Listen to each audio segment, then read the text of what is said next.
Hello बच्चों, जय हिंद। आप सभी का दिव्यांश अकेडमी चैनल पर स्वागत है।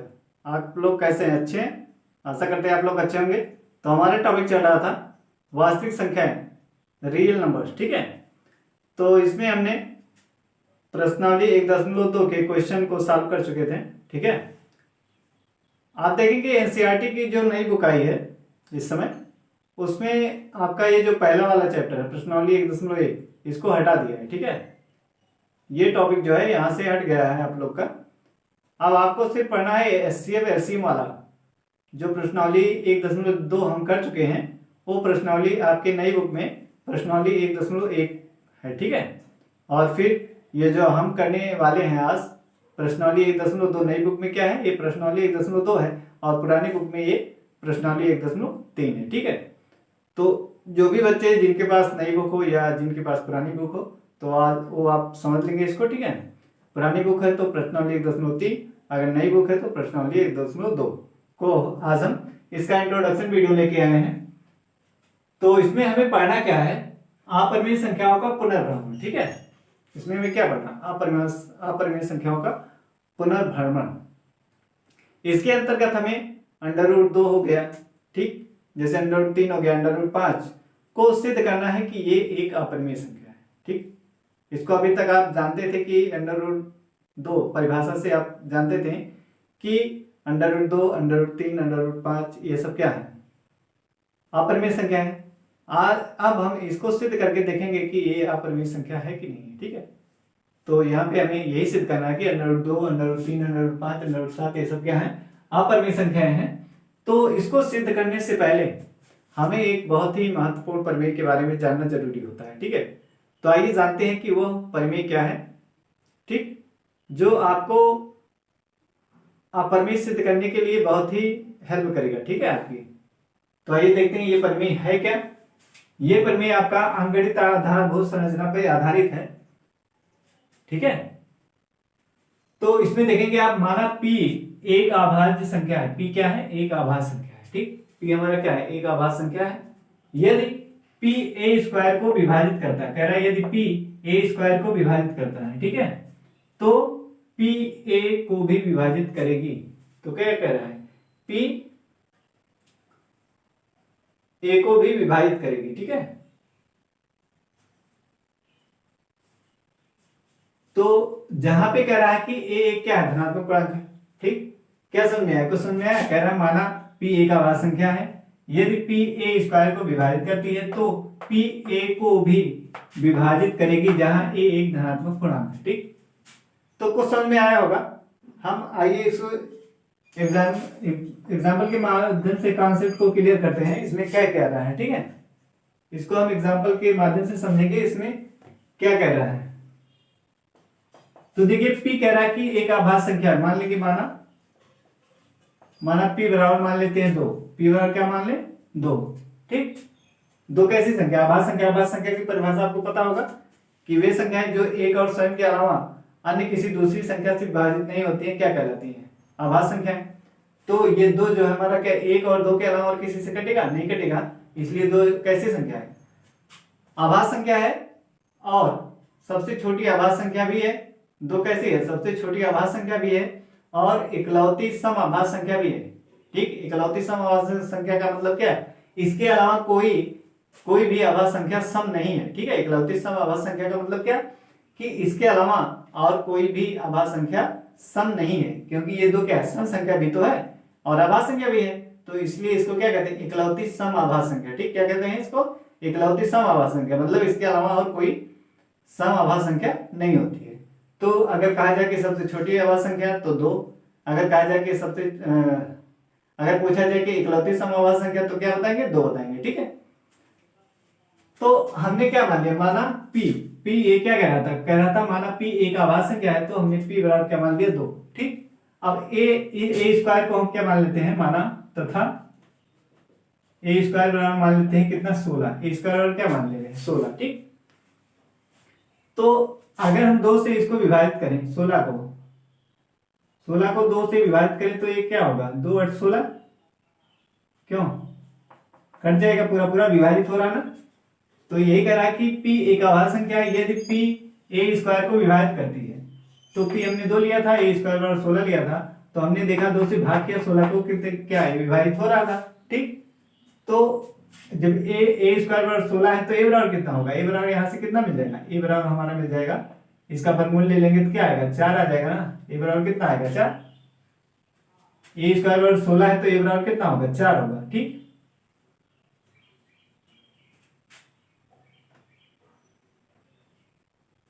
या हम तथा ए बराबर क्या ले लेते हैं, ए बराबर हम ले रहे हैं 4, और इसका ए स्क्वायर बराबर कितना आएगा, इसका अगर ए स्क्वायर निकालते हैं तो कितना आ जाएगा 16। तो हमारा ये जो प्रमेय है कह रहा है कि पी एक आभास संख्या यदि पी ए स्क्वायर को विभाजित करता है तो इसके ए स्क्वायर आपका कितना है 16, तो 16 को हमने 2 से काटा, ये क्या विभाजित कर रही है ना, 2 16 को विभाजित कर रहा है, तो ए इसमें कह रहा है तो पी ए को भी विभाजित करेगी जहां ए एक धनात्मक पूर्णांक है। तो अब हम देखेंगे ए जो हमारा है वो 2 से कट रहा है कि नहीं, तो ए बराबर 4 है, इसको भी हम 2 से काटेंगे तो क्या होगा 2 दूना 4, पूरा पूरा ये भी क्या हो रहा है कट रहा है यानी विभाजित हो रहा है। ठीक है, तो यही आपका प्रमेय था। ठीक, माना पी एक आभास संख्या है तथा यदि पी ए स्क्वायर को विभाजित करती तो पी ए को भी विभाजित करेगी जहां ए एक धनात्मक पूर्णांक है। तो हमने पी बराबर 2 लिया, ए बराबर 4 लिया, ए का स्क्वायर लिया 16 आया, हमने इस 2 से देखा 16 कट रहा है कि नहीं कट रहा है, तो फिर हमने देखा कि ए 2 से कटेगा कि नहीं, तो इसको भी हमने काटा तो क्या कर रहा हो रहा है कट रहा है। ठीक है, तो यही हमारी प्रमेय है कि यदि कोई आभास संख्या एक है, यदि वो पी स्क्वायर को मतलब ए स्क्वायर को यदि विभाजित करती है तो पी ए को भी विभाजित करेगी जहां ए एक धनात्मक पूर्णांक है। ठीक है, तो उम्मीद करते हैं आपको समझ में आया होगा। अब हम चलते हैं सिद्ध करेंगे कि √2 एक अपरिमेय संख्या है। ठीक है, आइए देखते हैं इसको।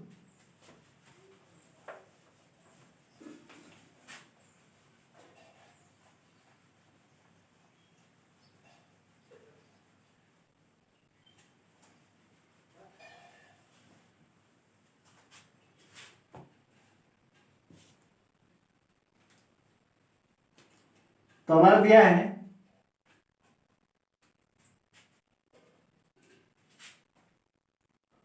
हमें सिद्ध करना है √2। ठीक है, एग्जाम्पल मान लीजिए है √2 सिद्ध कीजिए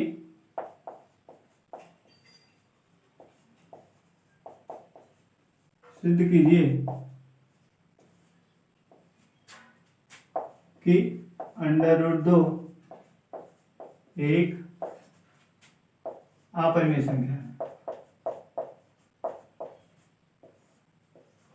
एक अपरिमेय संख्या है। ठीक है, हमें सिद्ध करना है कि √2 क्या है एक अपरिमेय संख्या, √2 क्या है एक अपरिमेय संख्या। ठीक है, ये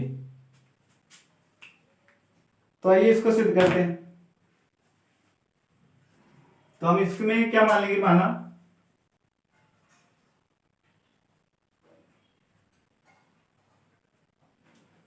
इसमें हम मानेंगे माना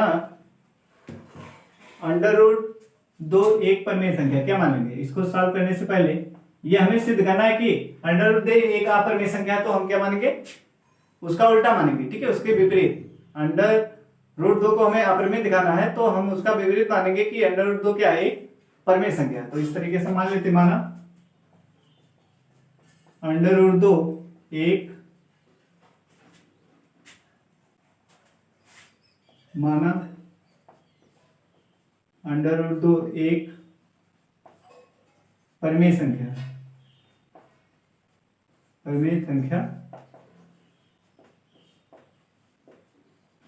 जब हम इसको परिमेय संख्या मान लिए तो क्या हो जाएगा, परिभाषा से इसको लिख सकते हैं, इसलिए √2 बराबर हम क्या लिख सकते हैं, √2 बराबर लिख सकते हैं P/Q के। क्यों P/Q के हम इसको लिख सकते हैं, क्योंकि कह रहे हैं कि क्या कि √2 क्या है एक परिमेय संख्या है, इसलिए परिमेय संख्या को क्या P/Q के रूप में लिखते हैं। तो इसको हमने क्या किया, हमने इसको P/Q के बराबर लिख दिया। ठीक है, अब यहां पे हम देखेंगे तो P/Q जहां पे Q क्या है नॉट इक्वल टू 0। ठीक है, अब इसमें देखेंगे P और Q जो हमारा क्या है अपने सरलतम रूप में, ये जो P/Q ये जो हमारा है इसको हम क्या करते हैं, कोई भी परिमेय संख्या हो उसको हम सरलतम रूप में, मतलब उसका ये जो अभाज्य गुणनखंड है, ठीक है, उसको फैक्टर है ऊपर नीचे अंश और हर में अगर उभयनिष्ठ है कोई, तो उसको सबको काट के क्या इसको सरलतम रूप बना लेते, सरलतम रूप बना लेंगे, ठीक है। जैसे आपका है 6 बटे, मान लीजिए 4 बटे आपका कितना है 6, ठीक, ये क्या है आपका परमेय संख्या है, तो इसको काट के छोटा करेंगे, 2 दूना 4, 2 3 6, तो कितना आ जाएगा 2/3, यानी इसका सरलतम रूप कितना आ गया 2/3 है ना, सरलतम रूप, मतलब इससे आगे अब नहीं हो सकता है, क्यों, इससे आगे अब नहीं हो सकता है, सरलतम रूप है इसका, ठीक है। तो इसको भी हम क्या, ये जो हमारा p/q है ये क्या है, ये सरलतम रूप है। तो सरलतम रूप जो होता है p/q के रूप में, उसका देखेंगे कि उभयनिष्ठ गुणनखंड कितना होता है, 1 होता है। 2 का अगर गुणनखंड करेंगे तो 2 गुणे 1, और 3 का करेंगे तो क्या 3 गुणे 1 ना, तो यहां से उभयनिष्ठ गुणनखंड कितना है 1, उभयनिष्ठ गुणनखंड कितना है 1 है। तो जब परिमेय संख्या हमारी सरलतम रूप में होती है तो उसका उभयनिष्ठ गुणनखंड कितना होता है, 1 होता है, ठीक है।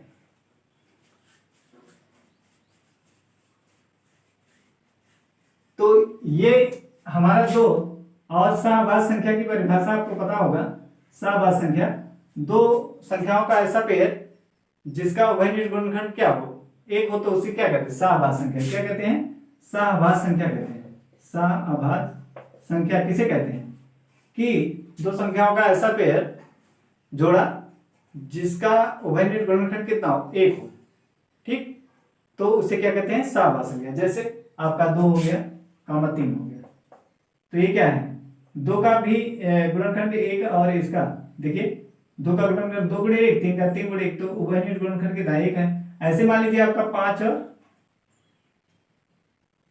और 7 है, ठीक, या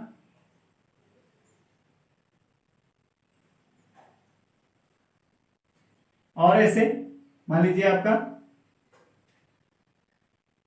3 और 11 है, ये सब क्या है, सहअभाज्य संख्या, क्या है, सहअभाज्य संख्या है, ठीक है।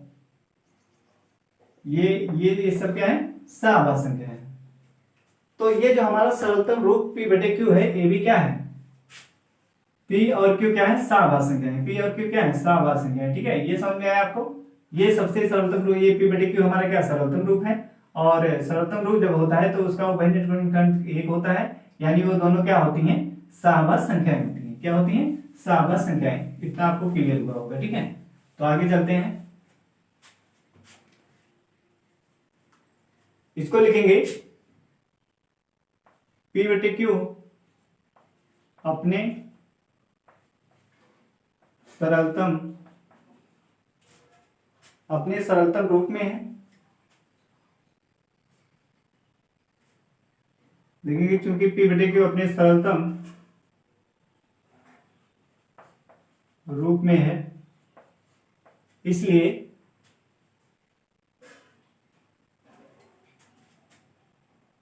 अतः p और q क्या है, सहअभाज्य संख्या है, सहअभाज्य संख्याएं हैं, p और q क्या है, सहअभाज्य संख्याएं, ठीक है। इसको थोड़ा इधर लिखते हैं, लिखेंगे चूंकि p और q अपने सरलतम रूप में है, ठीक है। अतः p और q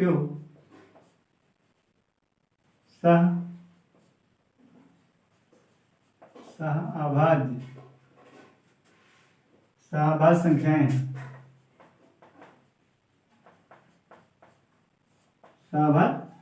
संख्याएं, ठीक है। p और q क्या है, अपने सरलतम रूप में है, अतः p और q क्या सहअभाज्य संख्याएं हैं, और सहअभाज्य संख्याएं, और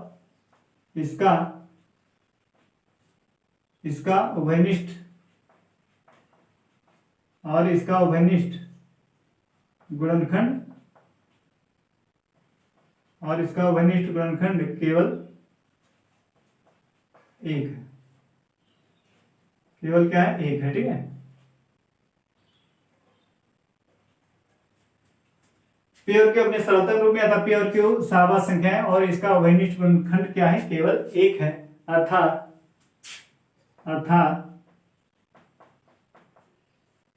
HCF of P comma Q equal to कितना, 1। ठीक है, वनिष्ठ गुणनखंड केवल एक, अर्थात एचसीएफ इनका पी और क्यू का एचसीएफ कितना होगा, एक होगा, क्योंकि पी और क्यू हमने क्या अभी एग्जांपल से बताया था कि पी और क्यू क्या सरलतम रूप, उसको सबसे पहले उसको क्या सरलतम रूप में बना लेंगे।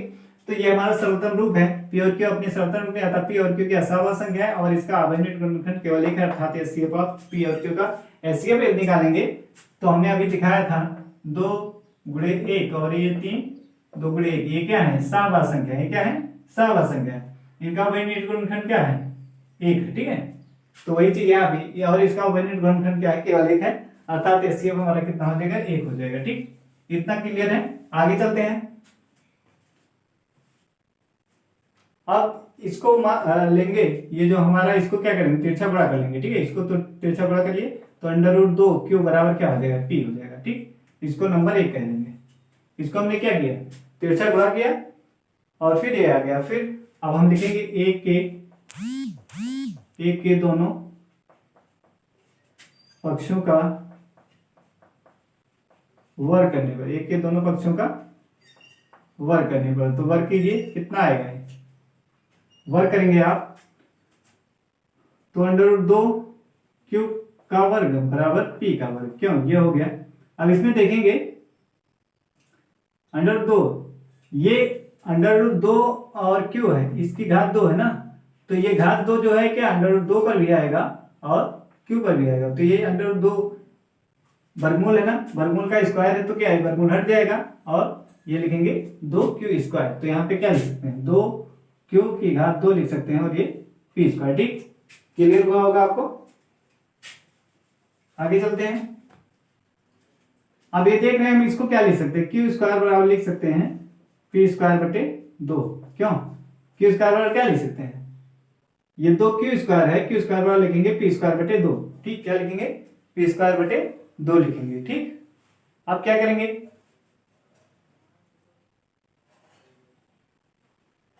अब देखेंगे यहां पे, अब देखिए p²/2 है, इसका मतलब क्या कर रहा है, ये 2 इसको विभाजित करेगा, p² को क्यों लिखा है, q² बराबर p²/2, यानी 2 क्या कर रहा है, p² को विभाजित कर रहा है। अब यहाँ पे हम प्रमेय से कहेंगे, अभी तक हमने जो प्रमेय पढ़ा था, ठीक है, हमने प्रमेय अभी क्या पढ़ा था कि यदि 2 p² को विभाजित करता है तो 2 क्या करेगा, p को भी विभाजित करेगा। ठीक है, जैसे वहां पे था, यदि p a² को विभाजित करता है तो p a को भी विभाजित करेगा। तो उसी प्रमेय से हम इसको कह सकते हैं, चूंकि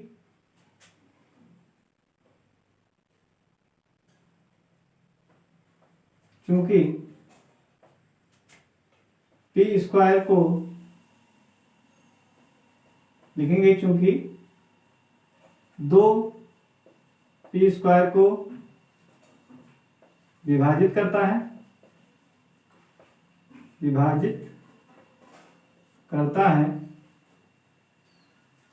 2 p² को, चूंकि 2 p² को विभाजित करता है, इसलिए 2 क्या करेगा, p को भी विभाजित करेगा। क्यों, इसलिए 2 क्या करेगा, p को विभाजित करेगा। अतः 2 p को भी विभाजित करेगा। ठीक है, p 2 क्या करेगा, p को भी विभाजित करेगा। आगे चलते हैं हम इसको, इसलिए p/2, इसलिए p/2 बराबर क्या मान लेते हैं, अब हमने क्या, 2 p² को विभाजित करता था p, अतः 2 p को भी विभाजित करेगा, तो हम क्या मान लेंगे, माना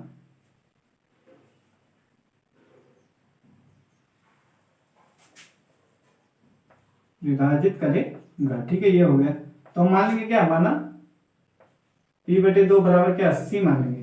P/2, ये जो दो P को विभाजित कर रहा है इसको हम क्या मान ले रहे हैं, P/2 बराबर C मान ले रहे हैं, ठीक है, ये हमने माना है, माना P/2 बराबर C, ठीक। अब इसको तिरछा गुणा करिए, तिरछा गुणा करेंगे तो क्या आ जाएगा, 2C आ जाएगा, क्यों, क्या आएगा, 2C आ जाएगा। अब इसको हम क्या करेंगे, समीकरण एक हमारा कहाँ, यहाँ पे है ना। अब लिखेंगे समीकरण एक में P को रखने पर, समीकरण एक में क्या करेंगे, रखेंगे, ठीक है। लिखेंगे समीकरण एक में P बराबर 2C रखने पर, P बराबर 2C रखने पर, तो रख दीजिए। P बराबर क्या करेंगे, 2C रखेंगे, तो एक नंबर ये है, तो अंडर रूट दो बराबर अंडर रूट दो और क्यू है बराबर है क्या, क्यू बराबर है पी। पी के स्थान पे हम क्या लिखेंगे, 2C। यही तो कह रहे हैं इस समीकरण एक में P बराबर 2C रखने पर, तो पी के स्थान पे क्या 2C रखेंगे। अब दोनों पक्षों का वर्ग कर दीजिए, लिखेंगे फिर दोनों पक्षों का वर्ग करने पर, ठीक है। अब यहाँ पे लिख देंगे अंडर रूट 2 क्यू का स्क्वायर बराबर 2C का स्क्वायर, और यहाँ लिख देंगे दोनों पक्षों का वर्ग करने पर, दोनों पक्षों का वर्ग करने पर, ठीक है। हमने क्या किया, दोनों को पक्षों का वर्ग कर दिया, ठीक। अब आगे से देखते हैं इसको क्या हो जाएगा।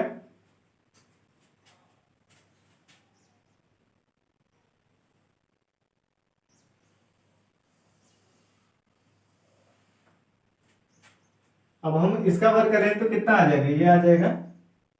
अब देखिए अंडर रूट 2 क्यू स्क्वायर है, अंडर रूट 2 क्यू का स्क्वायर है, तो ये वर्ग अंडर रूट 2 पर भी आएगा और क्यू पर भी आएगा, तो ये वर्गमूल का चिन्ह है ना, वर्गमूल है तो वर्ग है तो क्या वर्गमूल हट जाएगा और ये क्यू स्क्वायर लिखेंगे, तो ये लिखेंगे, इसको लिख दीजिए, क्या आ जाएगा, 2Q स्क्वायर, क्या आ जाएगा 2Q स्क्वायर बराबर, इधर करेंगे 2C का स्क्वायर है तो 2 का स्क्वायर भी होगा, C का स्क्वायर भी होगा, कितना हो जाएगा 4C की घात 2, क्यों 4C की घात 2 हो जाएगा। अब इसको क्या करेंगे, लिखेंगे C² बराबर, इसके बाद क्या करेंगे, भाग दे देंगे किससे,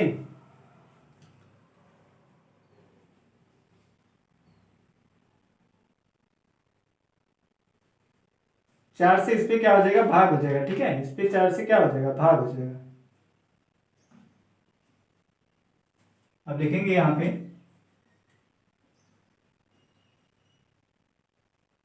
2Q² बटे 4 बराबर C², तो यहां से काटेंगे तो क्या हो जाएगा, Q² बटे 2, क्यों, हमने 2 एकम 2, ये 2Q² था, 4 से क्या बटे में आ गया। अब इसको जब काटेंगे 2 एक के 2, 2 दूनी 4, यानी Q की घात 2, ये हो जाएगा हमारा Q की घात 2 बटे 2, ठीक है, Q की घात 2 बटे 2 बराबर C²। तो यहां से हमें क्या मिला है, यहां से देखिए रिजल्ट हमें क्या मिला है, जैसे हमने यहां पे दिखाया था आपको कि 2P² को क्या विभाजित करता है, अतः 2P को भी विभाजित करता है। ऐसे यहां पर भी लिख सकते हैं, लिखेंगे चूंकि 2Q² को विभाजित करता है, Q² को विभाजित करता है, अतः 2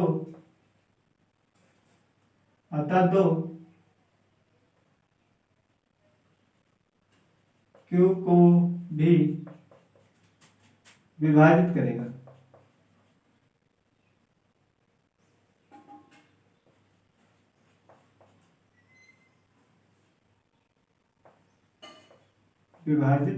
ठीक है। ये जैसे हमने यहाँ पे लिखा था 2p² भी विभाजित करता था, 2p को भी विभाजित करेगा, तो उसी प्रमेय हमने जो अभी प्रमेय इसके पहले हमने क्या बताया था, आपको एक प्रमेय बताया था, तो यहाँ पर भी लिखेंगे चूंकि 2q² भी विभाजित करता है अर्थात 2q को भी विभाजित करेगा। ठीक है, अब क्या करेंगे इसके बाद, अब आप मानेंगे हमने क्या यहाँ माना था, यहाँ पे हमने देखा 2p² को विभाजित करता था, 2p को भी विभाजित करता है, तो हमने क्या माना था p/2, p/2 बराबर क्या 80, तो यहाँ पर भी मानेंगे q/2 बराबर क्या d मान लेंगे, क्या मान लेंगे बराबर यहाँ हम d मान लेंगे। ठीक है, तो q बराबर यहाँ से हमें क्या मिलेगा 2d, क्या मिलेगा q बराबर मिल जाएगा हमें 2d। ठीक, तो एक यहाँ से देखिए हमें p बराबर 2c मिला था, क्यों p बराबर क्या मिला था 2c, और यहाँ से एक मिला क्या क्या मिला q बराबर 2d मिला। ठीक, तो इसको हम नंबर डाल सकते हैं, इसका ये हमारा नंबर 2 है, ये क्या है 2। ठीक, और ये नंबर हो गया 3। तो अब इसमें देखिए आप, इसमें आप देख रहे हैं q बराबर हमारा 2d है और यहाँ पे p बराबर क्या है 2c है। अगर अब इसका अगर हम गुणनखंड करें, लिखेंगे 2 और 3 से, 2 और 3 से। ठीक है, 2 और 3 से, तो इसको देखिए 2 आपका कितना है, नंबर 2 है आपका p बराबर 2c, क्या है इसको हम लिख सकते हैं 2 गुणे c। ठीक, और q बराबर आपका क्या है 2 गुणे d ना। तो इसमें आप देख रहे हैं उभयनिष्ठ गुणनखंड कितना आ रहा है, इसमें उभयनिष्ठ गुणनखंड 2 हो रहा है ना, उभयनिष्ठ गुणनखंड कितना हो रहा है 2, 2 यहाँ पर भी है और 2 यहाँ पर भी है, यानी इसका एचसीएफ अगर कहा जाए, तो इसका एचसीएफ अगर निकाला जाए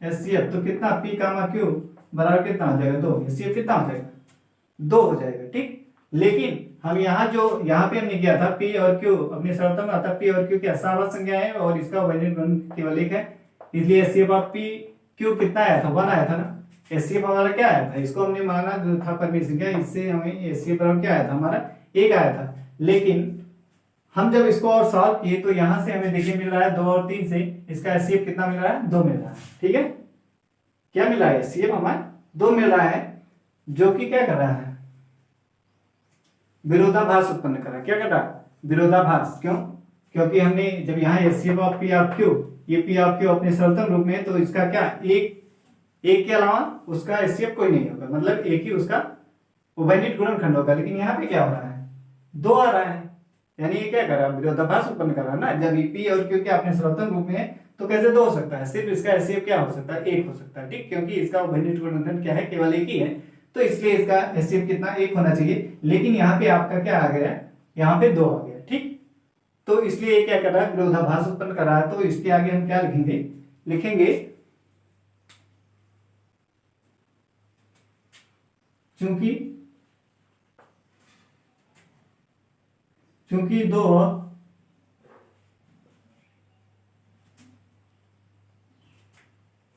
और 3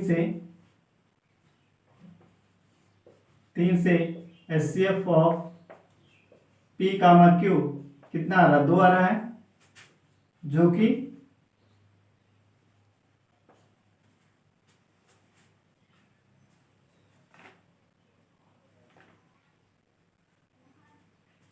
कि क्या कर रहा है विरोधाभास उत्पन्न कर रहा है। चूंकि 2 से एचसीएफ, चूंकि 2 और 3 से एचसीएफ हमने निकाला क्या 2, जो कि क्या कर रहा है विरोधाभास, जो विरोधाभास उत्पन्न करता है या कर रहा है, जो कि क्या कर रहा है विरोधाभास उत्पन्न कर रहा है। ठीक है,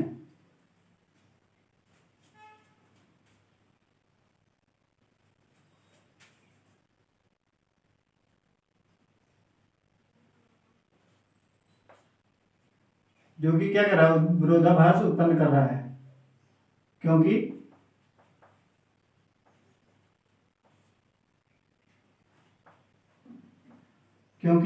HCF of P comma Q क्या है 1 है। ठीक है, चूंकि ये क्या कर रहा है 2 यहां से मिला है, जो कि विरोधाभास उत्पन्न कर रहा है, क्योंकि एचसीएफ पी क्यू बराबर क्या हमारा 1 है। यह हमारी यह हमारी गलत परिकल्पना के कारण उत्पन्न, यह हमारी गलत परिकल्पना के कारण उत्पन्न हुआ है। यह क्या, यह हमारी गलत परिकल्पना के कारण उत्पन्न हुआ है।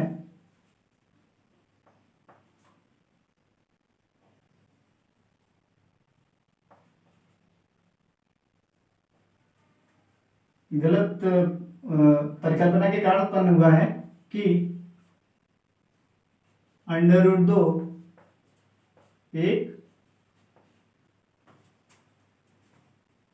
एक परिमेय संख्या है, एक परिमेय संख्या है। ठीक है, यह हमारी गलत परिकल्पना के कारण उत्पन्न हुआ है कि √2 ये अपरिमेय संख्या, यही हमने माना था। तो यही तो हमने कल माना थी, क्या ये √2 क्या है, एक परिमेय संख्या है। इस कारण से ये विरोधाभास उत्पन्न हो रहा है। अतः हम लास्ट में क्या लिखेंगे, अतः √2 एक अपरिमेय संख्या है। ठीक है, एक अपरिमेय संख्या है।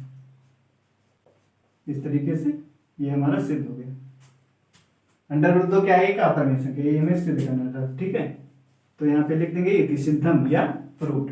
ठीक, आपको समझ में आ गया। एक बार फिर से देखिए ध्यान से इसको। हमें इसे देखना था √2 एक अपरिमेय संख्या है, तो हमने क्या मान लिया, माना कि √2 क्या एक अपरिमेय संख्या है, एक परिमेय संख्या है। इसलिए √2 बराबर क्या, p/q,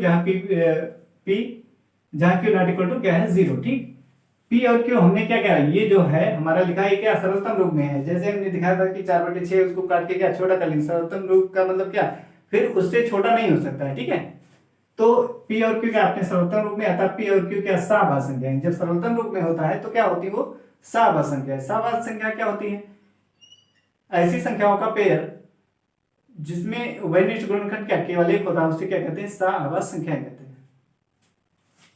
और तो सहाभाज्य संख्याएं हैं, p और q क्या सहाभाज्य संख्याएं हैं, और इसका उभयनिष्ठ गुणनखंड क्या केवल एक है। अर्थात एचसीएफ इसका p और q का एचसीएफ कितना आएगा, एक ही आएगा, क्योंकि उभयनिष्ठ गुणनखंड एक ही है, तो इसका एचसीएफ कितना, एक ही आएगा। फिर हमने क्या किया, इसको 3 से गुणा कर दिया तो नंबर 1 लिखा। ठीक, फिर एक के दोनों पक्षों का हमने क्या किया, वर्ग किया। यहां से आपका आया 2 की स्क्वायर और p स्क्वायर, फिर q स्क्वायर और p स्क्वायर बटे 2। यहां हमने परिमेय से कहा, हमने परिमेय इसके पहले जो पढ़ाया था उसके माध्यम से कहा, चूंकि 2 p स्क्वायर को विभाजित करता था, 2 p को भी विभाजित करेगा। ठीक है, फिर हमने p/2 ये जो विभाजित कर रहा था, इसी को हमने क्या p/2 बराबर c माना। फिर यहाँ p बराबर इसको 3 से गुणा किया, 2c इसको नंबर 2 लिखा। फिर समीकरण 1 में p बराबर 2c रखने पर, तो समीकरण 1 हमारा कौन सा ये था, इसी में हमने p के स्थान पे क्या लिखा, p बराबर 2c। ये p बराबर हमने यहाँ पे क्या लिखता है, 2c लिख दिया। ठीक, फिर हमने क्या किया, दोनों पक्षों का वर्ग किया। ठीक, दोनों पक्षों का वर्ग किया तो ये आ गया हमारा 2q स्क्वायर बराबर 4c स्क्वायर। फिर हमने क्या किया, 4 से इसको भाग किया तो आया q स्क्वायर बटे 2 और यहाँ c स्क्वायर। तो अब हम लिखेंगे, चूंकि 2 q स्क्वायर को क्या विभाजित करता है, अतः 2 q को भी क्या करेगा, विभाजित करेगा।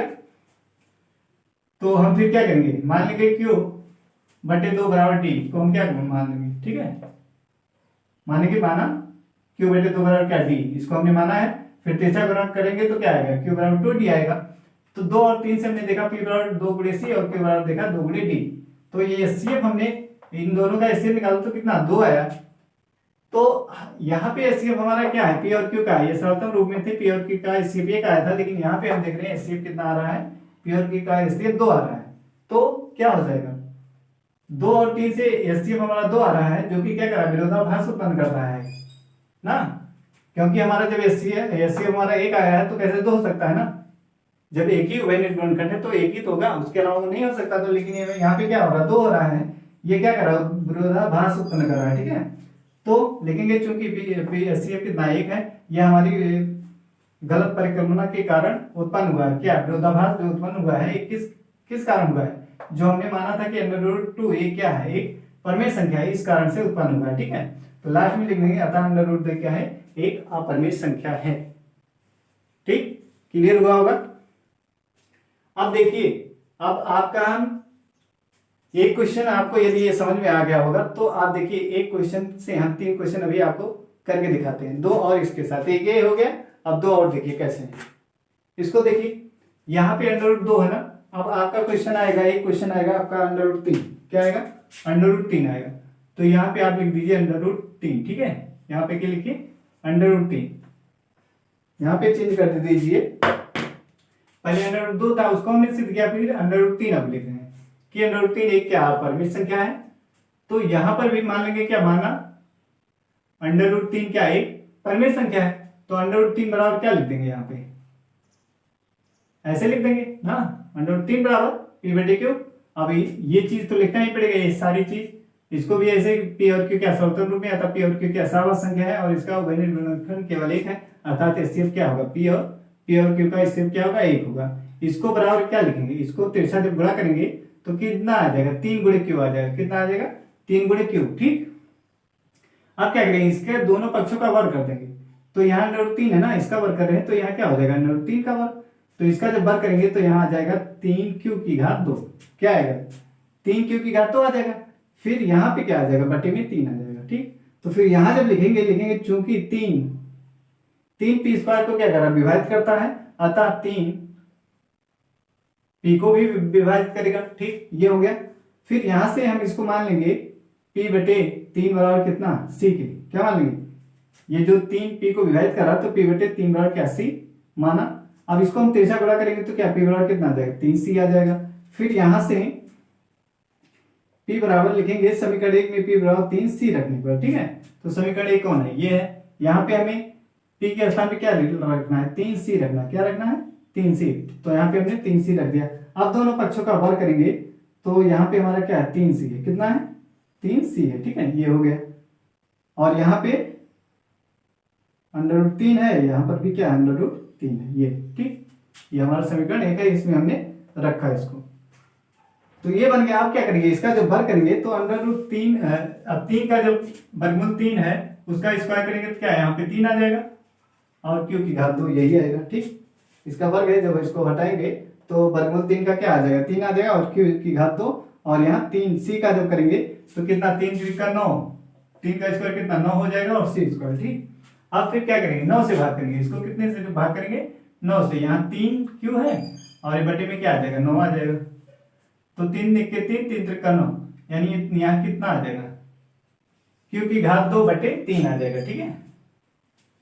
3 के 3, 3 × 9, ये कटा है तो यहाँ हमारा आ गया q⁴ बटे 3 आ गया। अब यहाँ पे लिखेंगे 3 क्या कर रहा है, q⁴ को विभाजित करता है, अतः 3 क्या करेगा, q को भी विभाजित करेगा। 3 क्या करेगा, q को भी विभाजित करेगा, ठीक है। तो लिखेंगे q/3। अब मानेंगे क्या, ये 3 इसको q को विभाजित करा ना, तो q/3 लिखेंगे बराबर d। तो यहाँ तिरछा गुणा करेंगे जब, तो q बराबर यहाँ 3 से क्या हो जाएगा, गुणा हो जाएगा, तो q बराबर क्या आ जाएगा, 3d आ जाएगा। फिर 2 और 3 से, 2 हमारा ये है और 3 ये है, ठीक। 2 और 3 से ये कितना हो जाएगा, अब देखिए यहाँ पे 2 में आया था कितना, 3c, p बराबर 3c। तो यहाँ क्या लिखेंगे, p बराबर 3/c, ठीक। और यहाँ पे क्या है, q बराबर 3d, तो इसको लिखेंगे 3/d। तो HCF जब निकालेंगे इसका कितना आ जाएगा, इसका 3 आ जाएगा, कितना आ जाएगा, 3, ठीक। 3 आ गया। अब चूंकि 2 और 3 से HCF कितना आ रहा है, 3 आ रहा है, जो कि क्या विरोधाभास उत्पन्न करता है, क्योंकि HCF PQ बराबर कितना है, 1 है, ठीक है। कितना है, 1 है। या हमारी गलत परिकल्पना के कारण उत्पन्न हुआ, कौन, विरोधाभास उत्पन्न जो हो रहा है, किस कारण है, गलत परिकल्पना हमारी क्या है कि √2 हमने क्या माना है, एक परिमेय संख्या माना है, ठीक है, इसलिए ऐसा हो रहा है। तो अतः √2 क्या एक अपरिमेय संख्या है। तो क्या लिख देंगे, यहाँ पे 3 लिख देंगे और यहाँ पर भी क्या लिख देंगे, 3, ठीक। इसको हमने बता दिया। तो ये सिद्ध हो गया, √3 क्या है, एक अपरिमेय संख्या है, ठीक। सेम भाषा वही रहेगी, √2 के लिए हमने जो किया था वही हमने किया, √3 के लिए भी किया। अब एक और देखिए, √5, ठीक। √5 के लिए भी हम इसको ऐसे सिद्ध कर सकते हैं। अब देखिए इसको बना दीजिए √5, ठीक है। ये √3 था, हमने इसको क्या कर दिया, √5। इसके लिए भी सेम ऐसे ही सिद्ध करेंगे। देखिए अब यहाँ पे क्या हो जाएगा, अंडर रूट 5 हो जाएगा, कितना हो जाएगा अंडर रूट 5। अब यहाँ पर भी कितना हो जाएगा अंडर रूट 5। सेम सब कुछ यही भाषा रहेगी। अंडर रूट 5 बराबर हम क्या, इसको तिरछा गुणा करेंगे तो यही आएगा। अब यहाँ पे देखिए अंडर रूट 5 क्यू की घात 2 स्क्वायर करेंगे, इसका तो कितना बाहर कितना आएगा 5 क्यू की घात 2 आ जाएगा। तो ये जब बटा करेंगे तो क्या यहाँ पे भी कितना हो जाएगा 5। ठीक, अब 5 से क्या पी स्क्वायर को विभाजित, 5 क्या करा पी को पी स्क्वायर को विभाजित करता है। ठीक है, ऐसा लिखेंगे। और अतः 3 भी क्या करेगा 5, हाँ 5 पी स्क्वायर को विभाजित करता था, 5 पी को भी क्या करेगा विभाजित करेगा। तो 5 पी बटे कितना लिख सकते 5, क्योंकि 5 क्या कर रहा है पी को विभाजित कर रहा है। तो लिख देंगे यहाँ 5 बटे पी बटे 5 बराबर सी, इसको मानेंगे पी बटे 5 बराबर कितना सी। ठीक है, तो पी बराबर कितना हो जाएगा 5 से तिरछा गुणा करेंगे इसका तो कितना 5 सी आ जाएगा। फिर समीकरण 1 में पी बराबर 3 सी रखने पर। ठीक है, अब समीकरण 1 में ये पी बराबर कितना है 5 सी है, कितना आया 5 सी। तो लिखेंगे समीकरण 1 में पी बराबर 5 सी। तो देखिए समीकरण 1 है, यहाँ पी के स्थान क्या लिखेंगे 5 सी लिखेंगे, क्या लिखेंगे 5 सी, ये हो गया। ठीक, और यहाँ पे क्या आएगा, यहाँ पे है आपका अंडर रूट 5। ठीक है, ये समीकरण आपका है समीकरण 1 है, तो इसमें हमने रखा पी के स्थान पे 5 सी। तो जब इसका दोनों पक्षों का वर्ग करेंगे तो लिखेंगे अंडर रूट 5 क्यू की घात 2 और यहाँ पे 5 सी की घात 2। ठीक, ये अब जब वर्ग करेंगे तो कितना आएगा 5 वर्गमूल है, 5 वर्गमूल में है, उसका स्क्वायर करेंगे तो क्या बाहर 5 हो जाएगा। वर्गमूल 5 क्यू है ना, तो वर्गमूल इसका भी स्क्वायर होगा, इसका भी स्क्वायर होगा, तो इसका कितना 5 हो जाएगा, इसका क्यू की घात 2 हो जाएगा। तो यहाँ पे लिखेंगे 5 क्यू की घात 2। ठीक, 5 क्यू की घात 2 और बटे में क्या रहेगा, बटे में यहाँ कितना आएगा 25 आएगा। क्यों, यहाँ पहले तो 5 की घात 2 और सी की घात 2, 5 की घात 2 कितना 25 होगा और सी की घात 2। फिर जब बटा में करेंगे तो यहाँ पे कितना 25 आएगा, कितना आएगा 25 आएगा। ठीक है, ये वाला बटे में आ जाएगा सी स्क्वायर। तो यहाँ देखिए 5 एकम 5 और इसको काटेंगे तो 5 25, तो यहाँ कितना आ जाएगा क्यू की घात 2 बटे 5 आ जाएगा,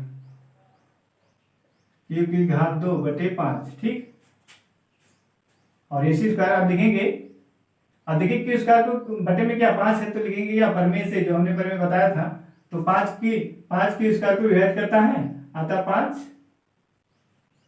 क्यू को भी विभाजित करेगा।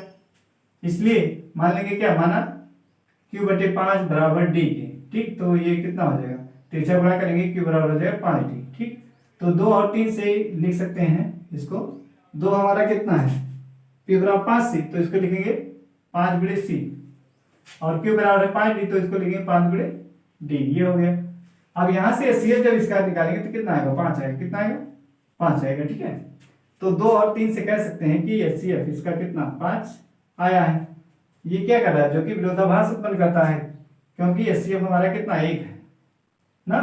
ये हमारी गलत परिकल्पना के कारण उत्पन्न हुआ है कि अंडर रूट 5, अब यहाँ क्या लिख देंगे अंडर रूट 5। अंडर रूट 5 एक परिमेय संख्या जो हमने ये माना था। ठीक, ये जो हमने माना था इसी के कारण ये विरोधाभास उत्पन्न हुआ है।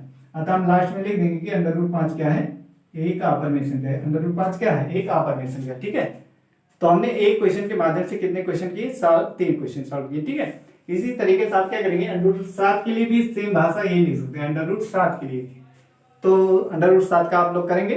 ठीक, प्रैक्टिस करेंगे कैसे होगा, पहले इसको आप कीजिएगा फिर अंडर रूट 7 का कीजिएगा। ठीक है, तो बस आज के लिए इतना ही, जय हिंद।